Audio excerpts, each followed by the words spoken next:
আসসালামু আলাইকুম এভরিওয়ান। আজকে এই তো একটা পুডিংয়ের রেসিপি নিয়ে চলে এসেছি। 2 দিন যাবত ভিডিও দিতে পারিনি, তার জন্য আন্তরিকভাবে দুঃখিত। তো আজকে এই তো কীভাবে পুডিংটা বানালাম সেটি আপনাদের সাথে শেয়ার করব, চলুন দেখে নেই। তো ফার্স্টেই আমি পুডিংয়ের জন্য এখানে ক্যারামেলটা করে নিব। ক্যারামেলটার জন্য আমি এখানে হাফ কাপ পরিমাণ চিনি দিয়েছি আর 3 চামচ পরিমাণ পানি দিয়েছি। তো এই তো এদিকে আমি 3 কাপ পরিমাণ দুধ নিয়েছি, যেটা আমি জাল করে একদম 1 কাপ করে নিব। তো এই তো দেখুন আমি দুধটা ভালো করে বলক করে নিচ্ছিলাম। অনেকখানি দুধটা শুকিয়ে এসেছে দেখেন। তো এখানে দুধটাকে আমি একদম শুকিয়ে নেব, ঘন করে দুধটা ঘন হলে পুডিংটা খেতে মজা হয়। তো এই তো এখানে আমি ক্যারামেলটা সেট করে নিয়েছিলাম, যদিও আমার ক্যারামেলটা ততটা সুন্দর হয় নাই। তো এটা আমি রেডি করে নিচ্ছি পুডিংয়ের ব্যাটারটা। তার জন্য আমি এখানে 3টা পরিমাণ ডিম ভেঙে নিচ্ছিলাম। আপনারা আপনাদের পরিমাণ অনুযায়ী যেভাবে বানান আর কি সেভাবে দিয়ে নেবেন। আমি এখানে 3টা ডিম ইউজ করব পুডিংয়ে।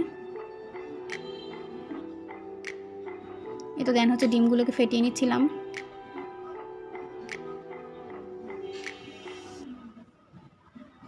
তো চামচ দিয়ে সুন্দর করে আমি ডিমগুলোকে ভালো করে মিশিয়ে নেব, যাতে দানা দানা না হয়ে থাকে ডিমের ভেতরটা। তারপর এই পর্যায়ে আমি এর মধ্যে দুধটা ঢেলে দেবো। ঘন করে রাখা দুধটা আমি একদম ঘন করে ফেলেছিলাম। এর মধ্যে আমি ভ্যানিলা এসেন্সটা দিয়ে দেবো, এই ফ্লেভারটা ভালো হয়। আপনারা চাইলে এখানে একটু লেবুর রসও অ্যাড করতে পারেন, বা অনেকে এলাচিও দেয়, মানে যার যেটা ফ্লেভার ভালো লাগে সেটা দিয়ে দিতে পারেন। তো এই তো ভ্যানিলা এসেন্সটা দেওয়ার পর আমি এটা ভালো করে মিক্স করে নেব।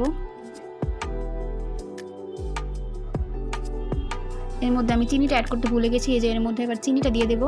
আমি এখানে হাফ কাপ পরিমাণ চিনি দিয়েছি। আপনারা যে যতটুকু মিষ্টি খেতে পারেন, যতটুকু মিষ্টি খেতে ইচ্ছে সেরকম দিতে পারেন।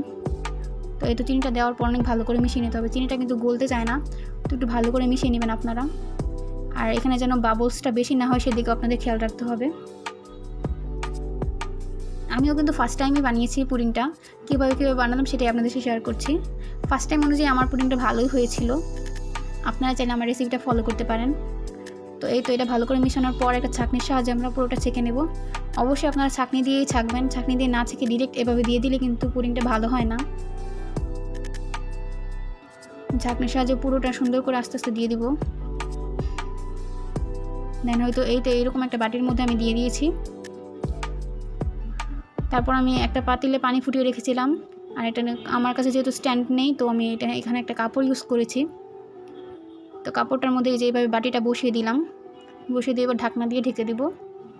আপনারা চাইলে এখানে ফয়েল পেপারও ইউজ করতে পারেন, র্যাপ করে দিতে পারেন ফয়েল পেপার দিয়ে। সুন্দর করে যেভাবে বসিয়ে দেব। তারপরে আমি এখানে ফুটন্ত গরম পানিটা অ্যাড করে দিচ্ছি। আপনারা দেখবেন পানিটা এভাবে ইউজ করবেন যেন একদম বাটির উপরে না উঠে আসে, বাটির একদম 1/3 পরিমাণ থাকে, এরকমভাবে দিবেন। তো এই তো আমি পানিটা বসিয়ে দিলাম চুলার উপরে। বসিয়ে দেওয়ার পর আমি এটা একদম 30 মিনিট লেগেছে আমার এটা বানাতে।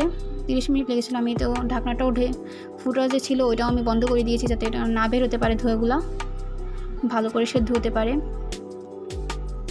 তো এই তো 30 মিনিট পর আমি এসে দেখলাম যে এরকম একটা লুক এসেছে। ঢাকনাটা উঠিয়ে দেখেছি। তো আমি এটা টুথপিক দিয়ে দেখে নিলাম যে কেমন হয়েছে। দেখেন একটু লেগে নেই টুথপিকে। যখন লেগে নেই তাহলে বুঝতে হবে যে আপনাদের এটা ডান হয়ে গেছে, পুরোপুরিভাবে হয়ে গেছে। আমি 2-3 বার করে চেক করে নিচ্ছিলাম, ডাবল চেক করে নিচ্ছিলাম আর কি। তো এই তো আমার এটা পুরোপুরিভাবে ডান। তো আমি এটা নামিয়ে নেব এবার।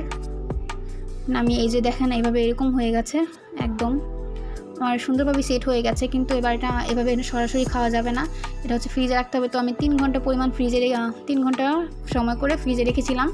ইফতারের সময় একটু আগ দিয়ে আমি এটা বের করে নিয়েছিলাম। তো দেন এই তো সাইড দিয়ে ছুরি দিয়ে কেটে নিচ্ছিলাম। কেটে দেন আমি একটা প্লেটের মধ্যে এটা সার্ভ করব।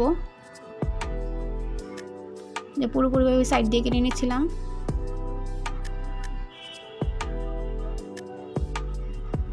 এই পর্যায়ে তো আমার খুবই ভয় লাগতেছিল, এটা সুন্দর হবে কি না, সেট হবে কি না। ক্যারামেলটা বানাতে যাই হোক আমার প্রচুর কষ্ট হয়েছিল, কিন্তু এটা তেমন একটা কষ্ট হয় নাই। তো সুন্দরভাবে ছুরি দিয়ে আমি কেটে এবার একটা প্লেটের মধ্যে নিয়ে নিব।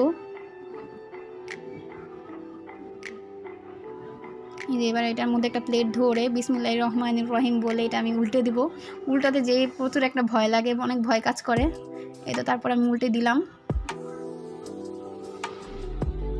এবার বিসমিল্লাহ বলে এটা তুলে নিব।